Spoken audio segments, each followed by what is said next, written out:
কোনো মানুষের মঙ্গলের জন্য বা ভাগ্য পরিবর্তনের জন্য বিভিন্ন ধরনের পাথরের প্রয়োজন রয়েছে কিনা এই প্রসঙ্গে স্বামী স্বরূপানন্দ পরমহংস দেব, যিনি তার ভক্তদের নিকট প্রাণের বাবামণি, তিনি বললেন,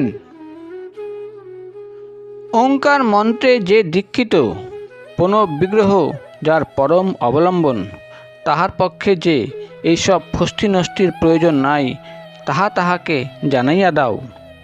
কোনো কোনো প্রস্তরের কোনো কোনো ধাতুর কোনো কোনো রত্নাদির আলাদা আলাদা বিশেষ গুণ থাকিতে পারে, কিন্তু উহা মানুষের ভাগ্য পরিবর্তন করাইয়া দেবে, এই কুসংস্কার থাকা উচিত নয়। মৃত অস্থির মালা ধারণ করলে উগ্র রুদ্র চণ্ডভাব জাগিতে পারে। রুদ্রাক্ষের মালা ধারণ করিলে আত্মবিশ্বাসের দৃঢ়তা আসিতে পারে।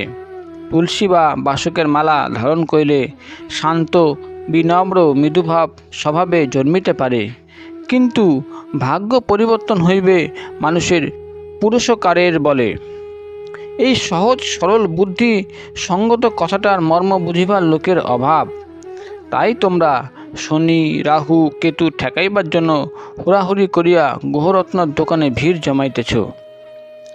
দোকানদারেরা ব্যবসায় বোঝেন, সুতরাং প্রয়োজন মতো বাজার সৃষ্টি করিবার জন্য তাহারা বিদ্বান এবং বিচক্ষণ ব্যক্তিদিগকে প্রচুর দক্ষিণা দিয়া প্রচারকর্মে লাগাইয়া দেন। গোমেদ আর পোকরাজ পাথর বিক্রয়কারীর বাড়িতেই 7 তলা দালান ওঠে।